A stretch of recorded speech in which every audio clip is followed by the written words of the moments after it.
আসসালামু আলাইকুম ওয়া রাহমাতুল্লাহি ওয়া বারাকাতুহু। সুপ্রিয় শিক্ষার্থী বন্ধুরা, আশা করি তোমরা সকলেই অনেক অনেক ভালো আছো। যেসব শিক্ষার্থীরা ২০২৪ শিক্ষাবর্ষে ৬ষ্ঠ শ্রেণীতে উঠেছ এবং ৬ষ্ঠ শ্রেণীর ষান্মাসিক মূল্যায়ন পরীক্ষায় অংশগ্রহণ করেছ, তাদের ইতিমধ্যে ২ টি পরীক্ষা সম্পূর্ণ হয়েছে। একটি হচ্ছে বাংলা এবং একটি ইংলিশ। তো বাংলা পরীক্ষায় আমরা সকলেই হতাশ হয়েছি যে কিভাবে প্রশ্ন হওয়ার কথা ছিল বা কিভাবে হবে। তো সেটি আমাদের যে সমস্যাটি ছিল সেটি আমাদের সমাধান হয়ে গিয়েছে।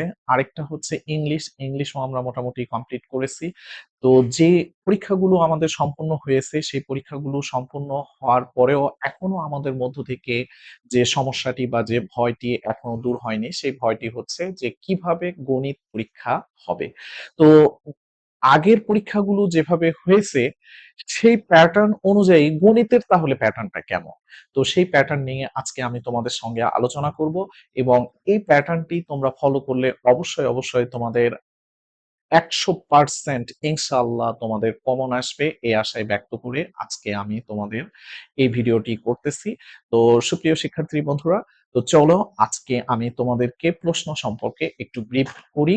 আর এই ভিডিওটি কিন্তু এখানে শেষ না, এটি আমি কয়েকটি পর্বে করব। তো এই ভিডিওটির আজকে আমি তোমাদেরকে কোন টপিকস গুলো ম্যাথের জন্য আসবে সেই টপিকস গুলো দেখাবো এবং এর পরবর্তী ভিডিওতে আবার এগুলোর সমাধান তোমাদের সামনে উপস্থাপন করব।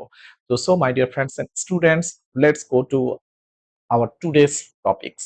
তো এখানে দেখো ষান্মাসিক মূল্যায়ন ২০২৪ বিষয় গণিত। এটিতে আমি প্রথমে যে টপিকসটিকে গুরুত্ব দিয়েছি সেটি হচ্ছে প্রশ্ন তৈরিতে সবচেয়ে বেশি গুরুত্ব দেওয়া হয়েছে যেসব বিষয়ে। নাম্বার 1, চারপাশের পরিবেশের বস্তু ও ঘটনা পর্যবেক্ষণ করে হাতে কলমে কাজের মাধ্যমে গাণিতিক সমস্যা সমাধান করা। দ্যাট মিনস তোমাদের যে বই আছে সেই বইয়ে আমরা যদি একটু খেয়াল করি, তোমাদেরকে একটু একটা উদাহরণ দেখাই তাহলে তোমরা ব্যাপারটা বুঝতে পারবা। তো এখানে দেখো একটা চারপাশের পরিবেশকে নিয়ে কি করা হয়েছে, গল্প বলা হয়েছে। সেই গল্পটাকে আবার দেখো গল্পের মাঝেই কিন্তু সমস্যা দেওয়া হয়েছে। এখানে এই গল্পের মাঝে যে সমস্যাটি দেওয়া হয়েছে সেটি হচ্ছে ৪টি ধাপে দেওয়া হয়েছে। একজন বুড়ি, একজন দ্যাট মিনস একজন ব্যক্তি রাখাল বালক, সে বশির। এই বশিরের যে রাজদরবারে বশির যে যাবে, সেই বশির রাজদরবারে যাওয়ার পরে এখান থেকে রাজার কাছ থেকে যে উপহার বা উপঢৌকন যা পাবে, সেই উপঢৌকন গুলো সে কিভাবে কার মধ্যে ভাগ করে দিবে, সেই ভাগ করে দেওয়া সম্পর্কে আমাদের এখানে প্রশ্ন করা হয়েছে। যেমন তোমার বাবার সম্পত্তি, তোমাদের ৩ ভাই বোন বা ৪ ভাই বোন বা ২ ভাই বোন এদের মধ্যে কিভাবে ভাগ করবা, সেটাই হচ্ছে কিন্তু বাস্তব সমস্যা। তো সেই সমস্যাটার মতো করে এখানে সমস্যা একটা তৈরি করা হয়েছে। ঠিক এই সমস্যাটা আবার এখানে প্রশ্ন আকারে দেওয়া হয়েছে। এই ধরনের সমস্যাগুলো তোমাদের এখানে এবারের পরীক্ষায় বেশি গুরুত্ব পাবে। তারপরে দৈনন্দিন জীবনে বিভিন্ন কাজে গাণিতিক দক্ষতা ব্যবহার করতে পারবে। তার মানে তুমি যে গণিত করে যে দক্ষতাটা অর্জন করতেছো, যে ক্যাপাবিলিটিটা অর্জন করতেছো, সেই ক্যাপাবিলিটিটা তুমি কোন কাজে লাগাবা?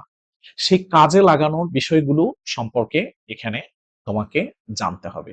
তো এই কাজে লাগার বিষয়গুলো হচ্ছে কেমন? যেমন আমি যদি একটা উদাহরণ দেই তোমাদেরকে, এখানে আমরা ১ম অধ্যায়ে যদি আসি, সেই ১ম অধ্যায়ে আমাদের দেখো এই যে রোমান সংখ্যা লেখার পদ্ধতি, তারপরে ঘড়ির কাঁটা, তারপরে এখানে ৩ কার্ডের ম্যাজিক, এই সংখ্যাগুলো, তারপরে এই যে এখানে তোমার হচ্ছে কাগজের ভাঁজে লুকানো শব্দ, তারপরে এখানে আমরা হচ্ছে এই যে এই সংখ্যা রেখার মাধ্যমে যোগ বিয়োগ কিভাবে করব সেই যোগ বিয়োগ গুলো, তারপরে এখানে ৩ কার্ডের যে ম্যাজিক আছে সেই ম্যাজিকটা, তারপরে এখানে আমরা অনুশীলনীর সমস্যা এই যে এই ম্যাথ গুলো, তারপরে এখানে যদি আমি দেখাই এই যে পাজল টি সমাধান করে দেখাও, তারপরে এখানে প্রিয় নামে বয়স জানো।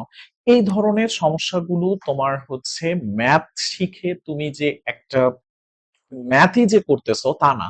ম্যাথের মাধ্যমে তুমি কি করতেছো? তুমি তোমার যে যোগ্যতা অর্জন করেছো সেটা তুমি একটা ম্যাজিকের মাধ্যমে তুমি মানুষকে আনন্দ দেওয়ার কাজে, তারপরে তুমি এটাকে পড়ালেখাটা যে শুধু পড়ালেখায় না, এটা যে একটা আনন্দের বিষয়, সেই বিষয়টা সম্পর্কে তুমি একটা দক্ষতা অর্জন করলে। এই ধরনের প্রশ্নগুলো এবছরের পরীক্ষাতে আমাদের গুরুত্ব পেয়েছে।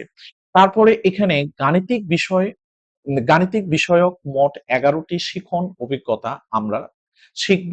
তার মধ্যে ৪ টি আমরা এখানে যেমন শিখন অভিজ্ঞতায় বিষয়গুলোতে তোমার সক্রিয় অংশগ্রহণ ও বাস্তব উপকরণ ব্যবহারের মাধ্যমে কি গাণিতিক ধারণা লাভ পেয়েছে। তার মানে তুমি যে শিখন অভিজ্ঞতাগুলো করবা, সেই অভিজ্ঞতাগুলো থেকে তোমার বাস্তব এবং তুমি যে অংশগ্রহণ করেছো এবং তুমি যে উপকরণগুলো ব্যবহার করেছো, সেখান থেকে তোমার গাণিতিক কি ধারণা লাভ করেছো, সেই লাভ সম্পর্কে তুমি এখানে আলোচনা করবা। দক্ষতা আয়ত্ত করে বাস্তব জীবনের বিভিন্ন সমস্যা গাণিতিক উপায়ে সমাধান করতে পারা। তারপরে দক্ষতা অর্জন করে তুমি এখান থেকে গাণিতিক সমস্যাগুলো সমাধান করবা। এটা একটা। বিভিন্ন খেলা এবং ম্যাজিকের মধ্য দিয়ে সংখ্যা ও প্রতীক, দ্যাট মিনস যেটাকে আমরা সংখ্যা প্রতীক সম্পর্কে ধারণা লাভ করা। তারপরে সংখ্যা প্রতীক শনাক্ত করা এবং ব্যবহার করতে পারা। এই জিনিসগুলো সম্পর্কে আমাদের আসবে। তারপরে পূর্ণ সংখ্যার গাণিতিক সমস্যা সমাধান, বাস্তব জীবনের বিভিন্ন ক্ষেত্রে উৎপাদক, লসাগু ও গসাগু এর ব্যবহার। ভগ্নাংশের গাণিতিক সমস্যার সমাধান। ভগ্নাংশের যেসব গাণিতিক সমস্যা আছে সেই সমস্যাগুলোর সমাধান। এছাড়াও এছাড়াও ঐকিক নিয়মে প্রয়োগ, শতকরা ও অনুপাতের সঠিক ব্যবহার করা। এই হচ্ছে আমাদের মোটামুটি টপিকস। এই টপিকস গুলোর উপর আমাদের প্রশ্নগুলো হবে। তারপরে এই টপিকস গুলোর উপর ডিপেন্ড করে আমরা যে প্রশ্নগুলো করব সেগুলোর উপর মতামত সংক্রান্ত। মতামত বলতে আমরা যে দলগত কাজ করি সেই দলগত কাজগুলোতে আমাদের মতামত প্রয়োগ করতে হবে। তো এখানে বলা হয়েছে দলগত কাজগুলো করার ফলে তোমাদের মাঝে পারস্পরিক সম্পর্ক আরো সুদৃঢ় হবে। যে তুমি তোমার বন্ধুদের সাথে যে মতামতগুলো শেয়ার করলা, সেই মতামতগুলো শেয়ার করার ফলে তোমার বন্ধুর সঙ্গে তোমার পারস্পরিক সম্পর্ক আরো সুদৃঢ় হবে এবং বিভিন্ন বিষয়ে গাণিতিক দক্ষতা প্রয়োগ করে সিদ্ধান্ত গ্রহণের সক্ষমতা বৃদ্ধি পাবে। গাণিতিকভাবে চিন্তা করে একই সাথে বাস্তব জীবনে গণিতের গুরুত্ব অনুধাবন করতে পারবে, গণিত শিখতে কিভাবে বেশি আগ্রহী হয়ে উঠবে সে সম্পর্কে জানতে পারবে। পাঠ্যপুস্তকটি যে গণিতের সকল ভয় দূর করে তোমাদের গণিতিক তোমাদের দৈনন্দিন জীবনে গণিত ব্যবহারের আরো বেশি আগ্রহী করে তুলবে ও কৌতূহলী করে তুলবে সেই সম্পর্কে তুমি ধারণা করতে পারবে। এই জিনিসগুলো হচ্ছে তোমার হলো মতামত সম্পর্কে তোমাকে ডিসকাস করতে হবে। তো এই মতামতগুলো আমরা যখন ডিসকাস করব তখনই আমাদের মোটামুটি পরীক্ষাটা কমপ্লিট হবে। এই পরীক্ষাটা কমপ্লিট হওয়ার পরে আমরা হচ্ছে এখন এই জিনিসগুলো কোন জায়গা থেকে আমরা সাপোর্ট নিব। আমাদের বইয়ে তো অনেক টপিকস আছে, অজস্র টপিকস। তো আজকে আমি তোমাদেরকে যে টপিকস গুলোর কথা বলতেছি সেই টপিকস গুলো তোমরা একটু বাসায় ভালো করে করার চেষ্টা করবা এবং বেশি করে প্র্যাকটিস করবা। ইনশাআল্লাহ তোমরা এখান থেকে ১০০% কমন। এবার এখানে যে প্রথম যে সমস্যাটি তোমরা এখানে দেখবা সেটা হচ্ছে সুবর্ণপুরের বাঁশিওয়ালা, দ্যাট মিনস তোমাদের বইয়ের পাঠ্যপুস্তকের গণিত বইয়ের পৃষ্ঠা নাম্বার ১২৩। তো সরি ৮৮ নাম্বার পৃষ্ঠায়। এই ৮৮ নাম্বার পৃষ্ঠার এই সুবর্ণপুরের বাঁশিওয়ালার গল্প, এই গল্পটা তোমরা ভালো করে পড়বা। তারপরে এখান থেকে যে সমস্যা আছে, এবারে এখানে প্রশ্ন, বুড়িমা কয়টি স্বর্ণমুদ্রা পাবে, মুচি কয়টি স্বর্ণমুদ্রা পাবে, ধনী ব্যক্তি কয়টি স্বর্ণমুদ্রা পাবে, বশিরের কাছে অবশিষ্ট কয়টি স্বর্ণমুদ্রা থাকবে, এটা। তারপরে দলগত কাজ, এই দলগত কাজটা হচ্ছে ৮৯ পৃষ্ঠার। এই ৮৯ পৃষ্ঠা থেকে তোমরা আবার অচিনপুরের বৃদ্ধা যে মারা যাবার সময় তার সন্তানদের, দ্যাট মিনস তার ৩ মেয়েকে যে ১৯ টা ছাগল ভাগ করে নিতে বলেছিল, সেই ১৯ টা ছাগল তার মেয়েরা তার প্রতিবেশী এক ছেলের সাহায্য নিয়ে কিভাবে ভাগ করেছিল সেই ভাগের গল্পটা এখানে দেওয়া আছে। তো এই গল্পের উপর ভিত্তি করে আবার যে প্রশ্নগুলো আছে সেই প্রশ্নটা তোমাদেরকে সমাধান করতে হবে। বড় মেয়ে পাবে আমার ছাগলের ২ ভাগের ১ অংশ, তার মানে বড় মেয়ে কয়টি ছাগল পাবে সেটা বের করতে হবে তোমাকে। মেজো মেয়ে পাবে আমার ছাগলের ৪ ভাগের ১ অংশ। এখান থেকে মেজো মেয়ে কয়টি ছাগল পাবে সেটি বের করতে হবে। আর ছোট মেয়ে পাবে আমার ছাগলের ৫ ভাগের ১ অংশ। এই ৫ ভাগের ১ অংশ, তারপরে ৪ ভাগের ১ অংশ এবং ২ ভাগের ১ অংশ করে তারা কিভাবে ছাগলগুলোকে ভাগ করে নিবে সেই সম্পর্কে প্রশ্নগুলো দেওয়া আছে এবং এই সমস্যাগুলো তোমাকে সমাধান করতে হবে। তারপরে এবারে আমরা যদি আসি পৃষ্ঠা নাম্বার ১২৩, ১২৩ পৃষ্ঠা থেকে সরি ১১২ পৃষ্ঠা, ১১২ পৃষ্ঠাতে শতকরা সম্পর্কিত যে সমস্যাটি আছে, এই সমস্যাটি তোমাদের কি হিসেবে আসবে? এইটাই হলো বিষয়। এটা হচ্ছে তোমাদের দলগত কাজ হিসেবে আসবে। তো এখানে শতক গ্রিডে শতকরা উপকরণ। প্রয়োজনীয় সংখ্যক A4 কাগজ প্রতিটিতে ১০০ ঘরের ছক বিশিষ্ট থাকতে হবে। প্রয়োজনীয় সংখ্যক ১ থেকে ১০ পর্যন্ত লেখা ১০ টি কাগজের ছোট টুকরা।